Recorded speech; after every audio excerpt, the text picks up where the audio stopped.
Hello, everybody, and welcome to week 3 of our class. I know it's a short class and we have a lot of information, so I thank you for keeping along. I know we've had some IT issues. Please follow the course schedule. I think what's happening is the course was loaded from the spring, so if the dates don't align, that's okay, but just follow the course schedule, and I'll certainly try to answer as many questions as that come along. But thank you for those that are asking the questions. I certainly appreciate that. And this week we're going to talk about Mr. Carl Ransom Rogers, who lived from 1902 to 1987. And Mr. Rogers, well, first of all, he always reminds me of kind of the PBS character growing up. So I actually think they shared a lot of similarities. Mr. Rogers from PBS, he was actually the first kind of TV personality to actually bring in minority actors that didn't play kind of a very stereotype, very denigrated role of, he didn't portray, he was the first really TV character to portray a lot of these African Americans, Latinos, as more than servants or whatnot. And I think Carl Rogers, very humanistic, very empathetic. His theory is kind of what we talk about even today, and this is kind of the first theory of the 20th century that we're going to talk about. The previous two theories, Freud and Adler, they were the 1800s, so now we're moving to the 1900s. And I'll call him Dr. Rogers, not to confuse him from the Mr. Rogers. But Dr. Rogers, he actually didn't go to school to be a psychologist. He studied agriculture, and he kind of grew up in the Chicago area, went to school in Wisconsin, had the idea of becoming a minister. Then he married his wife and decided to pursue the study of psychology. Went to Teachers College at the University of Columbia. Ended up getting a PhD from that institution, and then ended up working in the field a bit and eventually transitioning to the colleges. And during that time was when he started to develop his theory. And it's important to remember that his theory changed over time. But I think one thing that's really important to remember is that he really emphasized the importance of the client and the client's world, the client's experience. Before this, as mentioned with Freud and Adler, things were very expert based. So like with Freud, I'm the expert, tell me, free associate, tell me some of the unconscious thoughts, I'm going to analyze them, I'm going to tell you what the issue is. Rogers, on the other hand, he believed in self-healing. He believed that given the appropriate conditions, people would grow and would be able to self-actualize. So, for my education majors, Maslow hierarchy of needs, this was all kind of in that same area. So, as a school counselor, we talk about Maslow a lot, and Rogers was, I think Rogers went alongside that. So, and this is,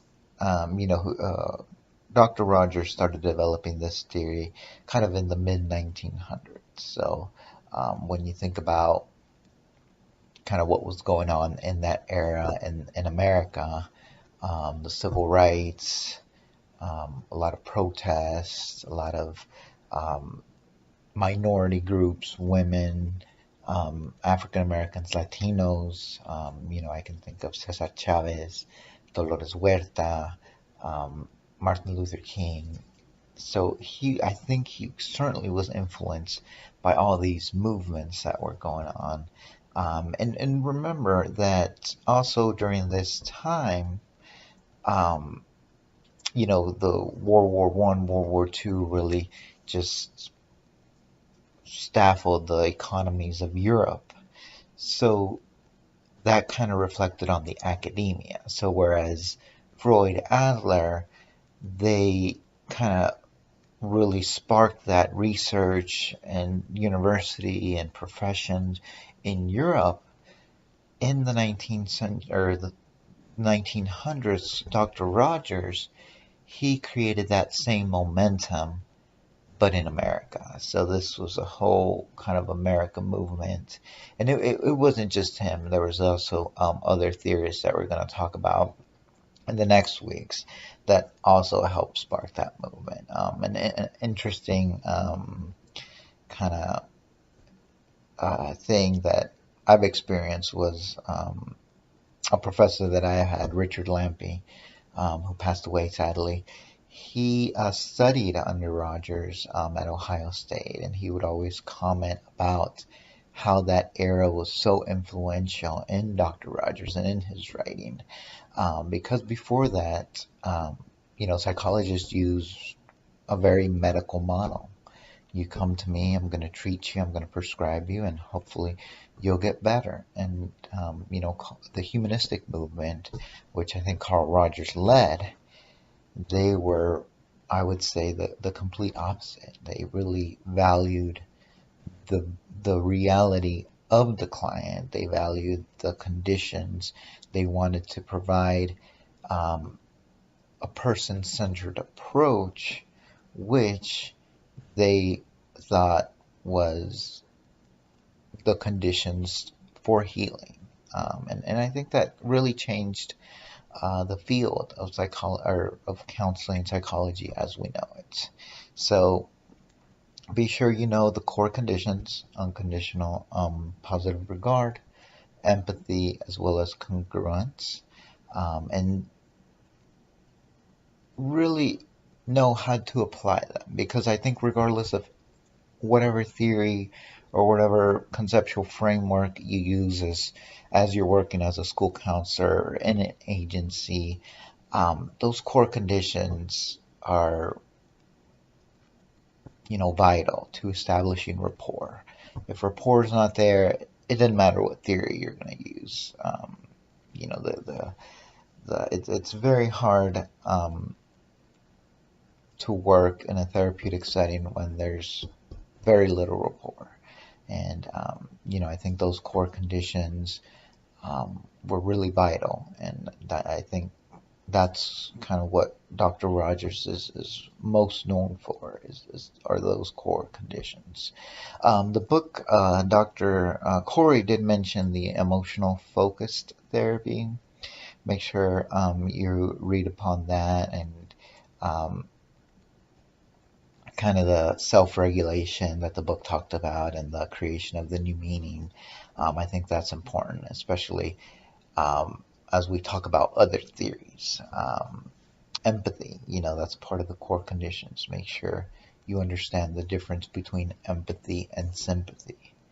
I think people confuse that a lot, but as clinicians, um, we have to be very empathetic. We have to be very understanding, not only for the rapport, but to really get inside the world of the client. I think that's so important for a clinician, especially, um, if we don't understand where they're coming from. My question would be, how can we help them? I've certainly worked with individuals who've I've had, I was baffled, especially kind of during that master's program. Um, you get into the practicum and the internship, and you're not really sure what to do. And I remember one of my professors, he would always tell us, um, if you're at a loss, just remember Dr. Rogers. Remember those core conditions. Remember, to be congruent, to be empathetic, um, and to offer unconditional support. And regardless of what else you do, those core conditions really set the stage for therapy. Um, as mentioned previously, Maslow hierarchy of needs. Make sure you understand kind of the all the way from needing the basics, food, shelter, to the self-actualization. I think, especially working in the schools.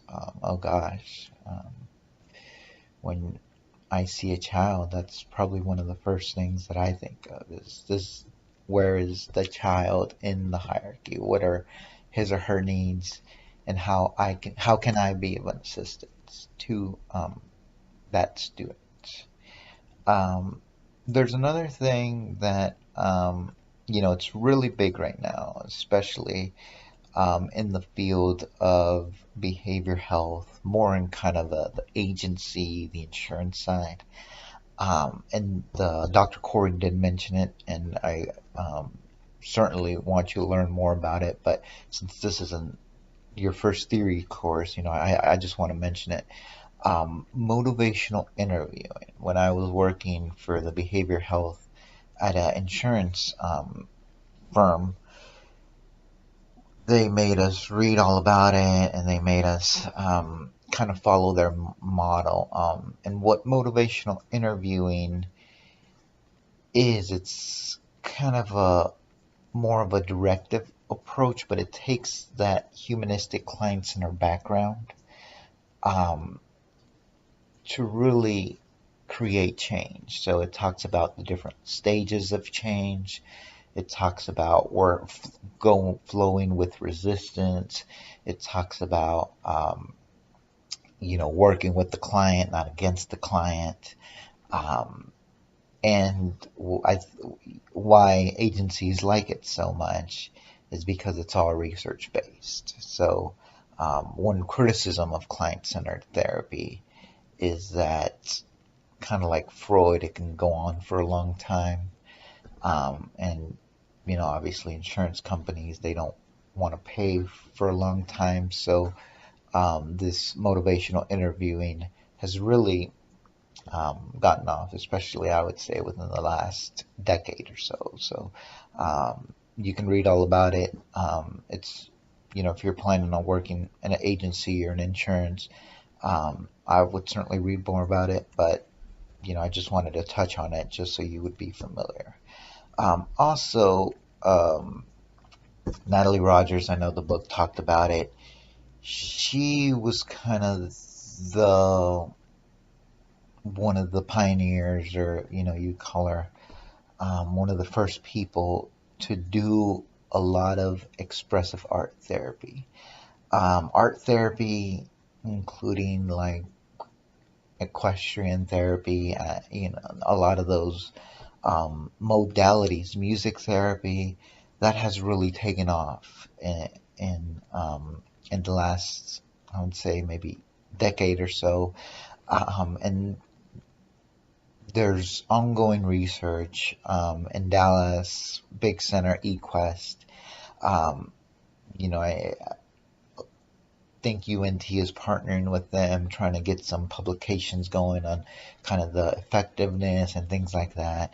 Well, Natalie Rogers was kind of one of the first people who started that movement. So be sure you kind of read about her and how that whole movement has sprung up. And I think one thing, especially for me, I don't have much experience with art therapy. My kind of forte has always been play, as well as the existential background. But one thing that I've seen that I think is really neat with art therapy, especially for people that uh, don't communicate well verbally or have a language barrier is that a lot of times that expression can really bring up a lot, and it could say a lot of things.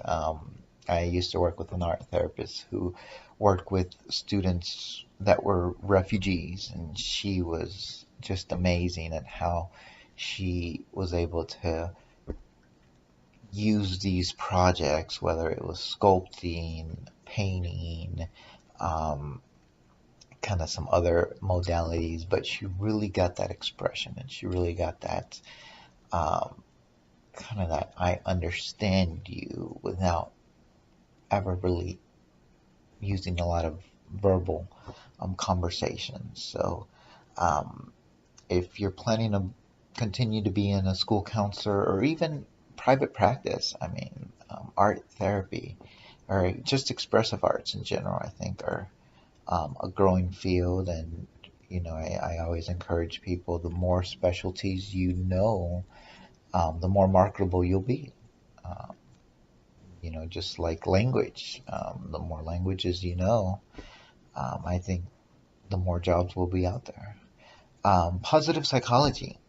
For me as an athlete, the whole study of positive psychology has been really neat to research because, one thing that psychologists that study this field is instead of looking at like the disease model or kind of what's wrong with you, they look at what you're doing well. So there was a famous psychiatrist, really long Russian name. I call him Dr. C. He wrote the book on flow and kind of peak performance, and that was part of the positive psychology, which the humanistic movement has really um, allowed it to take off. Um, Also, be sure to know, going back to motivational interviewing, the stages of change. So pre-contemplative, contemplative, preparing, action, and maintenance. And I mean, I always think about that even when I'm working in schools or in a private setting. Where is my client? Are they ready to change or are they still contemplating? And based on that, then you can kind of use some techniques. For example, if maybe they're not ready for change, then maybe, we can talk about, oh, well, what are some reasons that maybe you're hesitant or maybe you're still thinking about it? And maybe they have a good explanation. Maybe they'll tell you, um, I'm just not ready or I'm not ready to make that commitment. And, I think that's kind of their choice. And that one's hard because sometimes, especially beginning counselors, I see that they want change more than the clients. So they're working harder. They're looking for all these techniques. They're doing all this thing, and the clients just kind of not really wanting to, not really, motivated to.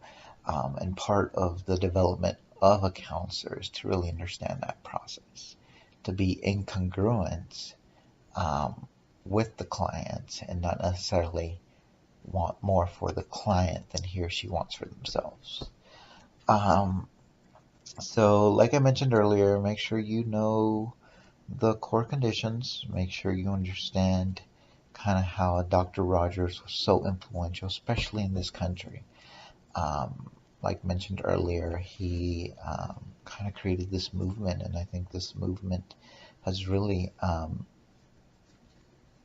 morphed into other movements when we think about, the positive psychology, the motivational interviewing. I mean, even now, I think some of these techniques um, are used, and part of the reason why they're used is because they're so adaptable. And the core conditions, I cannot stress that enough. Core conditions. As a beginning counselor, you know, if you forget anything else, those core conditions or what you need in order to build rapport. Okay, well, I think that is a good summary of person-centered Dr. Rogers.